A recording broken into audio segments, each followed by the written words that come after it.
ಬಂಟ್ವಾಳ ತಾಲೂಕಿನ ಕಾವಳಪೊಡೂರು ಗ್ರಾಮ ಪಂಚಾಯತ್ ವ್ಯಾಪ್ತಿಯ ಕಾಡಬೆಟ್ಟು ಪಿಲಿಂಗಾಲು ಶ್ರೀ ಗಾಯತ್ರಿ ದೇವಿ ದೇವಸ್ಥಾನ ಸಂಪರ್ಕಿಸುವ ಮಣ್ಣಿನ ರಸ್ತೆ ಪ್ರಥಮ ಮಳೆಗೆ ಸಂಪೂರ್ಣ ಹದಗೆಟ್ಟು ಕೆಸರುಗದ್ದೆಯಾಗಿ ಪರಿವರ್ತನೆಯಾಗಿದೆ.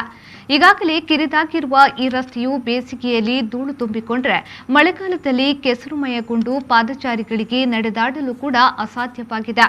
ಇದೇ ಪರಿಸರದಲ್ಲಿ ಕಾರ್ಣಿಕ ಪ್ರಸಿದ್ಧ ಗಾಯತ್ರಿ ದೇವಿ ದೇವಸ್ಥಾನವೂ ಇದೆ.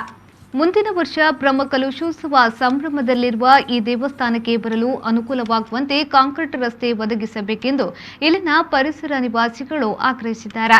ಈ ಗ್ರಾಮ ಪಂಚಾಯತ್ ಅಧ್ಯಕ್ಷರ ಸಹಿತ ಶಾಸಕರು ಸಂಸದರಿಗೆ ಮನವಿಯನ್ನ ಸಲ್ಲಿಸಿದ್ರೂ ಏನೋ ಪ್ರಯೋಜನವಿಲ್ಲದಂತಾಗಿದೆ. ಕೂಡಲೇ ಕಾಂಕ್ರೀಟ್ ರಸ್ತೆಯನ್ನ ಒದಗಿಸಿಕೊಡಬೇಕೆಂದು ಸ್ಥಳೀಯರು ಆಗ್ರಹಿಸಿದ್ದಾರೆ.